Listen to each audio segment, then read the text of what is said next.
That's fine. I can use this one.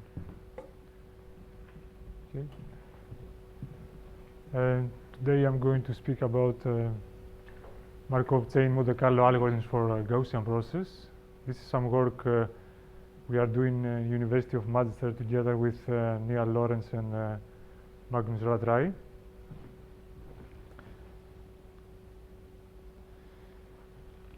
So I will first, this is the outline of my talk. I will first give a very brief introduction to Gaussian process.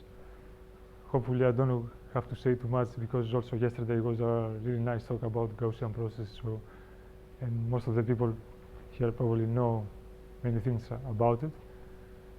Then I will start introducing some sampling algorithms for Gaussian process. To introduce the concept, I will start talking about sampling from the prior as some kind of extreme case. I will discuss about 2-3 Gibbs sampling schemes, and then I will discuss about an algorithm that we're using, and it's quite efficient based on control variables. And then I will discuss about applications, regression, classification, and transcriptional regulation in system biology. So, okay, a Gaussian process is a distribution over a function. So it has a mean function, a covariance function. In most applications, this mean function is 0, and this covariance function is defined only based on the inputs and captures in some sense the correlation between different pairs of function values. It can be, for example, the RBF kernel. In applications, we evaluate the function in a set of points. So we have the set of inputs, and we evaluate the function only on these points. So the Gaussian process becomes just a Gaussian distribution with a covariance matrix K that is defined based on the kernel function. This model is a conditional model, so a precise notation will be PF, the function values given the inputs.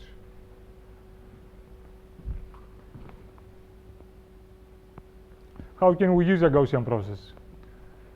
The Gaussian many problems in science, they involve probably some inference over some unobserved or some latent function. For example, this unobserved function can be the decision boundary in pattern recognition, some classification problem. So a Gaussian process can allow us to apply Bayesian inference because it's a convenient way to place a prior over this latent function.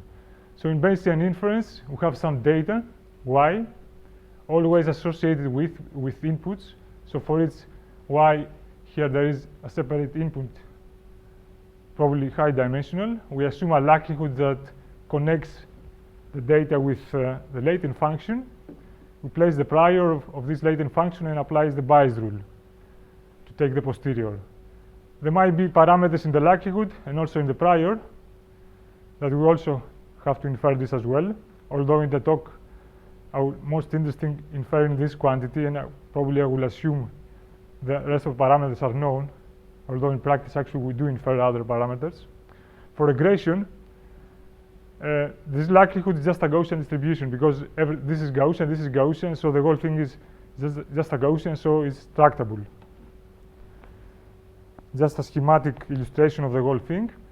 We have some data, and we believe that there is some function that characterizes this data. So we assume a prior over this function. This prior is just a set of functions, and then we apply the bias rule. In some sense, this bias rule filters out a lot of set of functions, and we end up with all this set of the prior functions, let's say, that in some sense fit the data as well. The problem is that this computation is tractable only for the Gaussian case. When this likelihood function is not Gaussian, then everything becomes intractable. Non-Gaussian likelihoods are involved in classification problems. They might, in spatio-temporal models in geostatistics. There are many applications. For example, this can be something related to Poisson, for example. This is very common using geostatistics.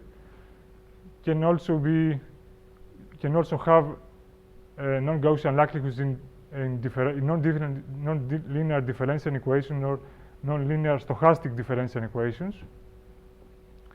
So for all these cases, we have to consider approximations. So in this talk, we will consider MCMC methods. And the nice properties about MCMC is that it gives us a precise approximations in the limit of long runs. It's generally applicable in the sense that our inference machine is some kind of independent of the functional form of the likelihood. So if we make a nice MCMC algorithm, we can pretty much apply it out of the box. We can just plug in different likelihoods functions and the algorithm will work. And also MCMC can also be fast. So some people say that it's actually very slow, but if you do it right, actually in the universe of MCMC algorithms, actually there are also fast MCMC algorithms, but probably it's very hard to find them. But if you find them, then it's quite interesting. So the general algorithm that we are going to use is just the simple Metropolis hasting algorithm. So this algorithm, the objective is to sum from the posterior Gaussian process. We initialize this the function values to some initial state, and then we form a Markov chain, and we move to the next state based on some proposal distribution. This Q function that will allow us, given the current function values, to propose a new function value, a new state, and accept the whole move based on the Metropolis hasting probability. The really exciting about this problem, about sampling in Gaussian processes, is that this problem is really difficult. And the reason that it's really difficult is that this posterior can be high correlated and F can be high dimensional. So we have a challenging problem here. So the question is, how do we choose this proposal distribution? We like to choose this proposal distribution so that the sampling can be efficient, so we can really move fast and producing very quickly independent sums from the posterior Gaussian process. So just to introduce the concept of sampling, I will just discuss first sampling from the prior. So I assume that this proposal distribution is just the prior, so it becomes independent of the previous state. So we have an independent Metropolis hasting algorithm, right? Then the Metropolis probability simplifies to this form here, just the likelihood ratio. Okay, this is kind of really bad choice because we will get almost zero acceptance rate. In some sense, probably after some thousand, we will get some function that will feed the data, and then after some thousands or millions of iterations, we'll get another one that will feed the data, so the Markov chain will move extremely slowly. But there is a very nice property about this choice here, that the proposal gives us functions that satisfies the smoothness properties. And this is very nice because the posterior satisfies the same properties. It just actually sums from the prior that additionally feed the data. So this is something nice. We want actually the proposal to have this property. The other extreme choice is Gibbs sampling. So Gibbs sampling iteratively sums from the conditional posterior distribution here. So we're sampling this Fi here by conditioning on the remaining function values and all the data. And we do this, we keep iterating. So now the Gibbs sampling has the opposite property. It accepts all the sums, and everything is accepted with probability 1. So that's quite good in some sense, but has a really bad property because the Markov chain will move extremely slowly due to the high correlation. To see this, note that the variance of this conditional posterior is smaller than the variance of the conditional prior, because we just condition on less variables. But this conditional prior can be actually have a variance that is almost 0. Imagine that this function is really densely sampled. So and say that I would like to see the distribution of some function values given all the remaining values. If really the function is really densely sampled, this will go to 0. So in theory, we cannot actually sample a function using Gibbs sampling. A smooth function, right? If it is some kind of Brownian motion, maybe it's fine. So we have to think about clever better MCMC algorithms. So a very similar algorithm to the Gibbs sampling is to consider a Gibbs-like algorithm. Instead of sampling from this conditional, to sample from this prior conditional, and accept with the metropolis hasting, because now it's not always accepted, so we have to use the metropolis hasting. This actually is almost the same like Gibbs algorithm. The acceptance rate is like 90%, has been used in geostatistics. Okay, this algorithm is still inefficient. But the nice about this scheme that the Gibbs-like algorithm, it can allow us to make it something a bit better. I mean, based on this, to use the usual trick. When the Gibbs sampling it doesn't work, what we are doing actually, the first thing we can try is just to consider blocks.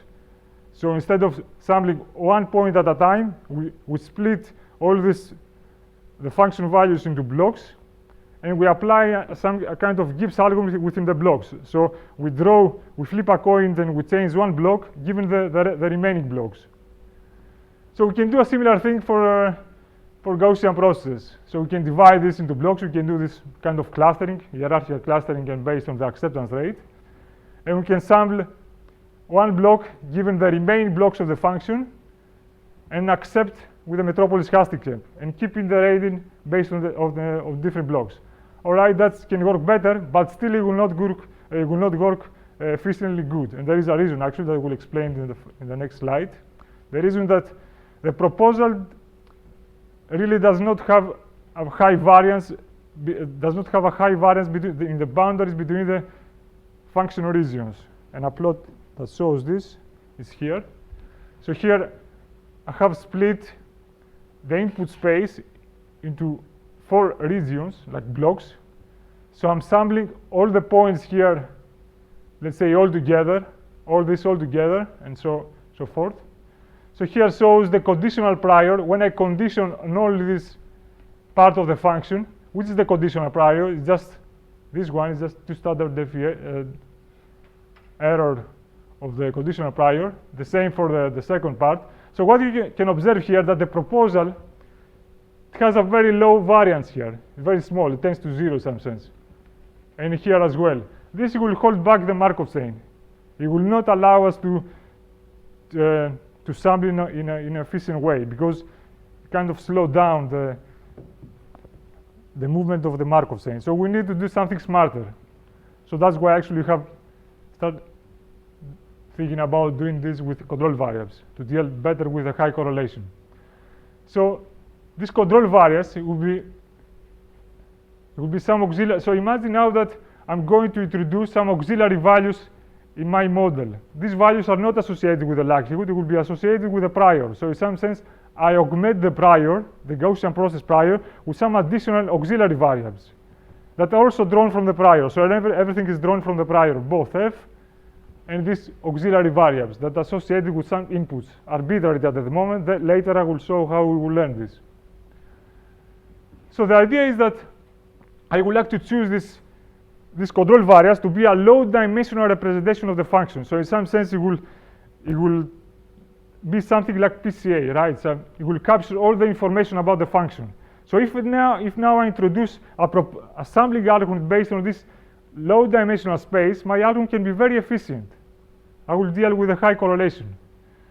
So the equation, the key equation that it will allow us to do this is this. So we can decompose the posterior based using this control variance based on this integration. This holds for any choice of the control variance. Can we have 1, thousands, whatever?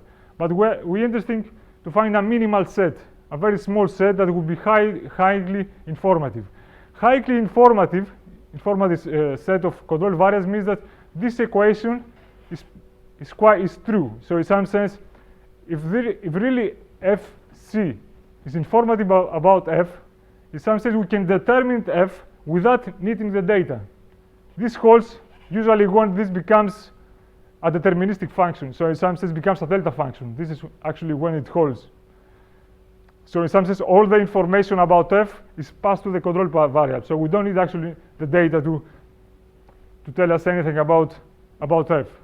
So imagine now that this is approximately holds. Now a way to sum from this posterior is first to draw the control variables and then draw the function based on the conditional prior. So this scheme now can allow us to introduce some metropolis hasting algorithm And the interesting thing about this Metropolis casting algorithm is that we only need to specify a proposal distribution that you allow us to move in the control variable space. So you only need to move in this low dimensional representation space. It will be independent from how densely the function is discretized or sampled. So that's the idea. So imagine that we have this proposal. So the whole proposal would be like, given the old values of the control variables, we propose new values, and given the new values of the control variables, we draw the function. I will show you some pictures to visualize this. So we have now two questions. How we'll specify this Q, and how we'll find actually the control variables. So this slide will deal with the first question. So we have several choices here, but I will discuss what we are doing. Actually, it's quite easy and practical and efficient as well. So this proposal must mimic sampling from this posterior distribution, which is the posterior of the control variables given the data. So the idea about these control points is actually to be independent, right? So if they are really dependent, then Gibbs sampling can be really efficient. So ideally, a very good algorithm will be to use Gibbs sampling in the control variable space. So in some sense, iteratively to sample the control variables given the remaining control variables and the data. Unfortunately, this is intractable because for no Gaussian likelihoods, because we have to do an integration to compute this Gibbs algorithm. So what we do instead is to use the Gibbs-like algorithm. Gibbs-like algorithm means that we will forget this. So we'll just propose the control variable based on the conditional prior when you condition only on the remaining control points, and then we resample the whole function based by conditioning on all the control points, the one that have not changed and the one that is changed. So another way to say this is that the proposal is the leave one out conditional prior.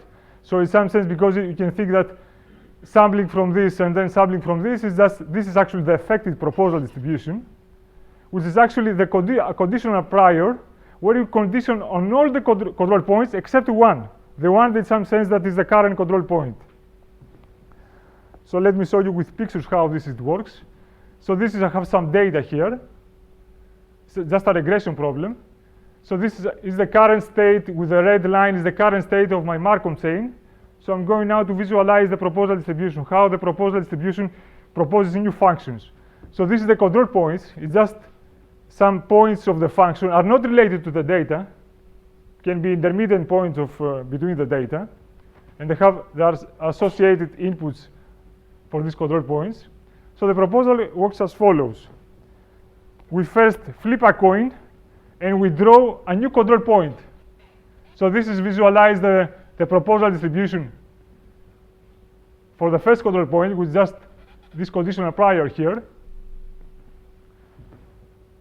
So we draw the control point, so with magenta here, and then we generate the whole function by conditioning on the all control points and the new one. So the property about this proposal now is that it gives us high variance close to the current control point.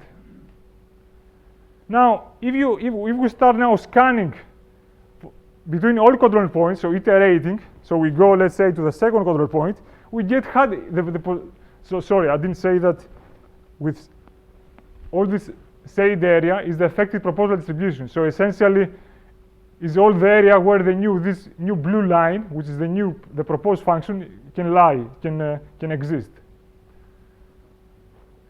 So the property here is that as we iterate between different control variables, and we're sampling from this leave one out conditional prior, we get high variance everywhere. So in some sense,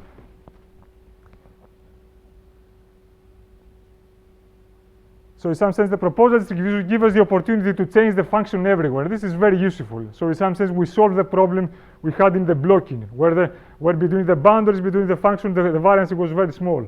So the proposal really has the chance to change the function everywhere. So, and this is done independently from how densely the function is sampled. All right. So we haven't said how we choose these control variables. So now we will discuss in this slide about this. So in order to apply this argument, we have to do two things. First, to choose the number of control points, and also the input location of these control points. We will use the most simple possible method, just something like PCA kind of method. So the idea is that the control points must be very informative about f. What does it mean informative? It means that if we were about to reconstruct the function based on the control variables, we would like this reconstruction error to be small. So imagine that this is given, and I'm going to predict this one. Gaussian processing will say this is the prediction. This is the mean value of the conditional prior, this conditional prior. When I condition the control points, which is the value of f. So this is the mean, the prediction of f given fc, the mean prediction. So I would like actually to minimize this error. And I would like to minimize this error for any possible value of f and any possible value of fc. If I do this, this simply is the trace of this covariance matrix, and this covariance matrix is simply the covariance matrix of the conditional prior. So this trace, in some sense, is the total variance of this matrix. We can do this with continuous optimization. For example, based on some ideas that exist in sparse method, like work of Snelson and Garamani. And what you're optimizing here is you optimize over the input locations of the control variables that exist in this covariance term here, and also in this term, do not exist actually here. So the whole process goes like this. You also have to specify the number of control points. So initially we just we keep adding control variables until the variance of the initial variance of the prior is significantly reduced, because really the algorithm, in order to work in some sense, we have to reduce the initial variable of the initial total variance of the prior a lot, in order the Markov chain to have a good acceptance rate. So we initially keep adding control variables until we decrease the variance of this prior, let's say, to 5%. And then we start the simulation and we observe the acceptance rate. If the acceptance rate is fine, then it's all right. In some sense, that's the final form of the proposal. If it's not fine, we keep adding control variables until the acceptance rate it will be okay. It will be like 25%. We have 25% acceptance rate. So I mean, in the worst case, the whole algorithm becomes like something like Gibbs algorithm, right? I mean, if all the function values are independent, so probably we'll have to add as many control variables as the original function values. But in all other cases, we'll have pure control variables, and the algorithm actually it will deal with a high correlation. I mean, if f originally was independent, then Gibbs sampling will work anyway. But this argument, in some sense, it will work. It will become Gibbs sampling in that case. In other cases, it will work better than Gibbs sampling. So just a few words about what this G function does. So in this case, this is automatically points that have been found but minimize this trace, the total variance of the conditional prior. So in case the inputs are kind of uniformly distributed, and this covariance function is stationary, what this G will do is, in some sense, place these control variables equally spaced in some grid. Otherwise, for example, here, when the data, there is no data here, so we have two clusters, the control points will be placed within the data always. But this is done in some sense in a way that the kernel function is taken into account. I mean, if the kernel function was not stationary, probably it will not be in a grid. Okay, I will show you some demonstrations. So first, like doing some kind of check if this argument will work or something, we will first use it in regression, because in regression we can evaluate the true posterior, so we can take the K divergence between the true one and some empirical Gaussian that we will obtain from Markov chain.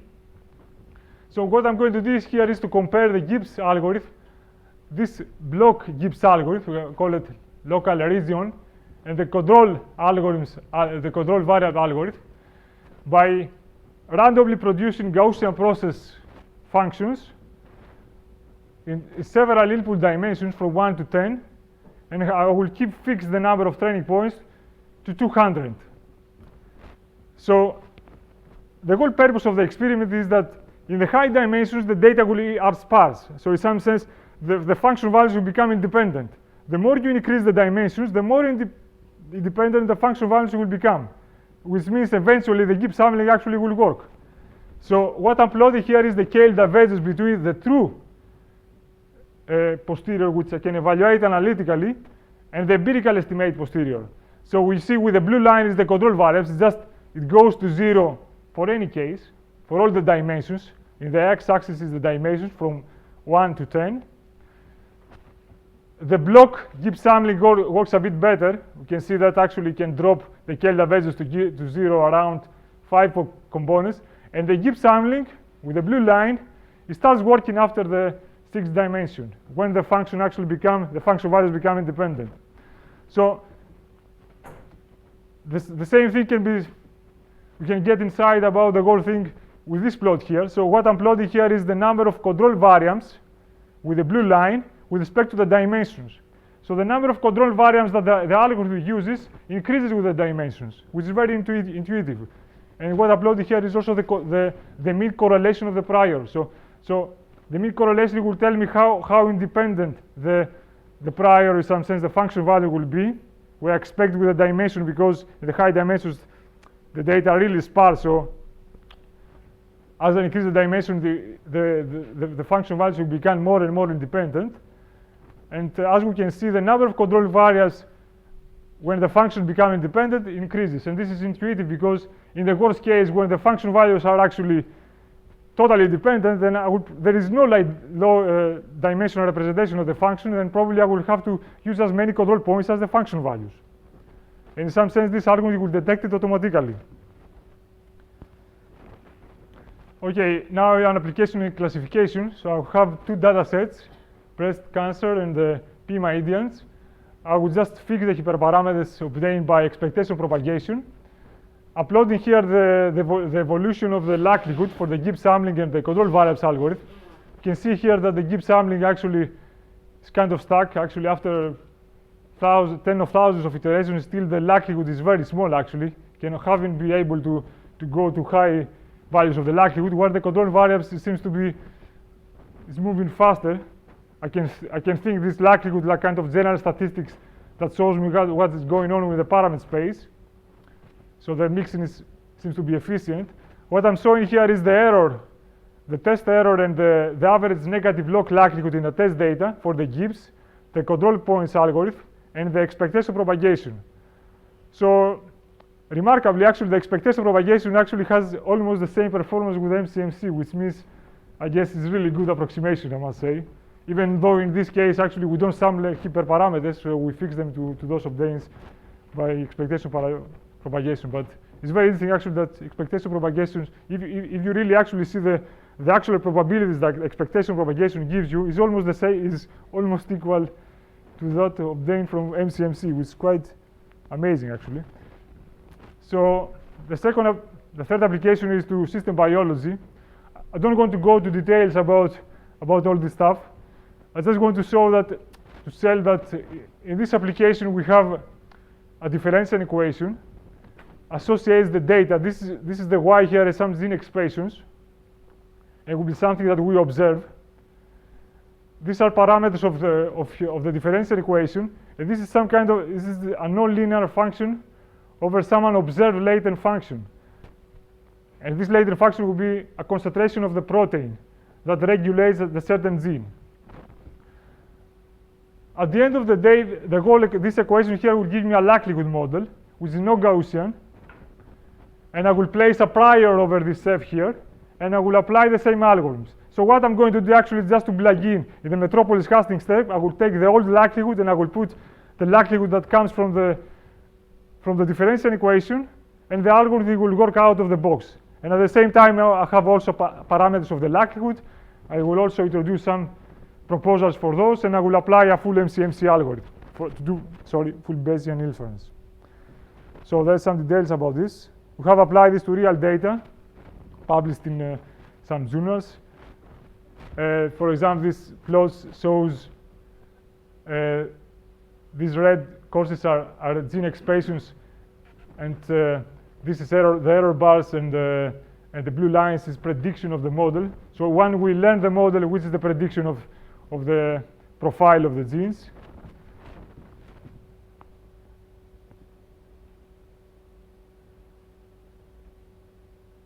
Oh yeah, this is just results. Probably I don't want to go in details about this stuff. But we have applied this to real data in system biology. So I'm going to the summary of my talk.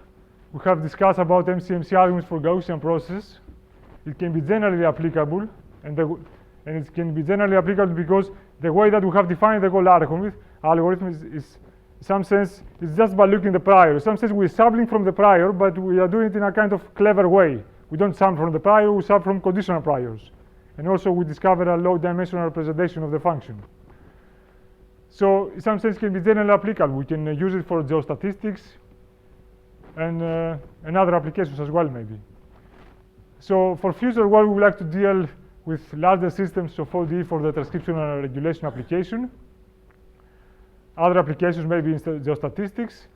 And also, a nice about this work is that this G function that we're using for learning these control variables probably can be used also for sparse GP methods to learn inducing variables in kind of an unsupervised function where the outputs are not involved at all. Probably this will not be the best method for sparse GP models for regression, for example, because for regression you can do probably better. You can everything is Gaussian, so you can work out better objective functions. But in general, for other GP models, this G function can be really probably a very competitive objective function for learning inducing variables. But not hyperparameters. The hyperparameters, you have to learn it in a different way by looking at the data, the output data. So this is what I want to say. Thanks. Some time for questions? Actually, it was very fast.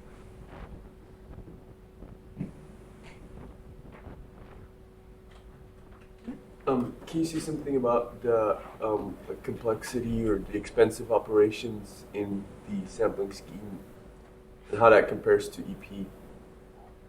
The complexity. Okay, I guess it's slower. I mean, you have to do more iterations, obviously. I mean, although in these exams I have considered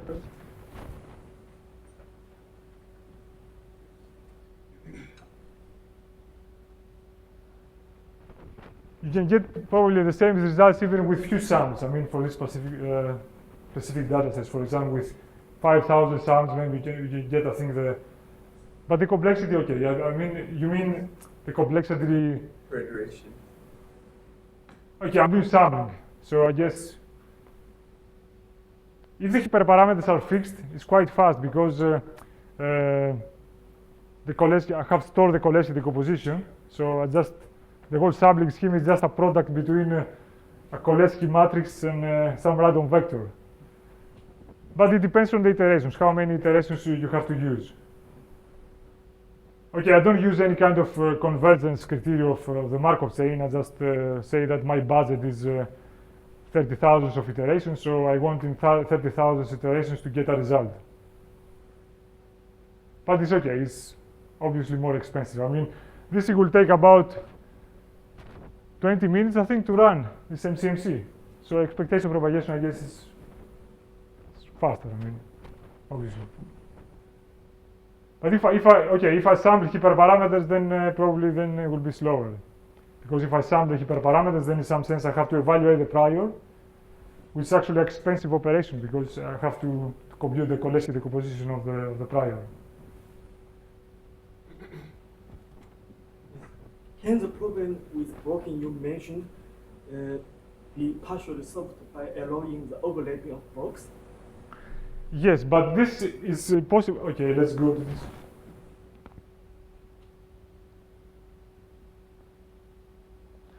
Yes, that's actually a good point. Yeah, if you, for example, you allow overlapping here, that it will be a problem for the high dimensions because Okay, in the one-dimensional case, the neighborhood is just between two functional regions, right? But in the high dimensions, the neighborhood is everywhere. So how you will deal in the high dimensions? So imagine this, I don't have one input here, but it's a really high dimensional. So the neighborhood of the whole thing, it will be everywhere. So it would be really to define a proposal that in some sense it will overlap. In other words, it might be possible, I'm not sure.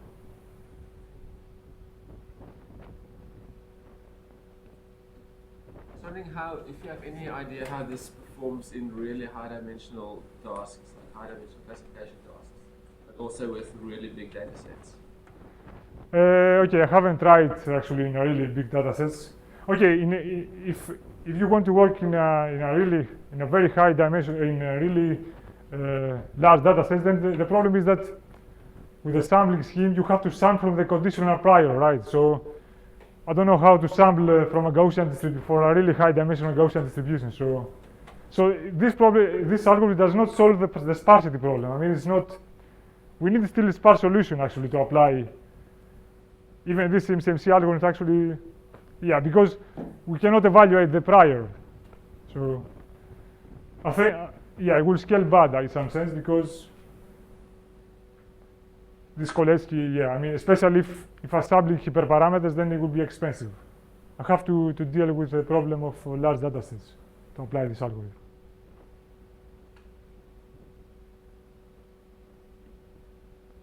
No more questions? No, then let's thank Michalis. It was very fast.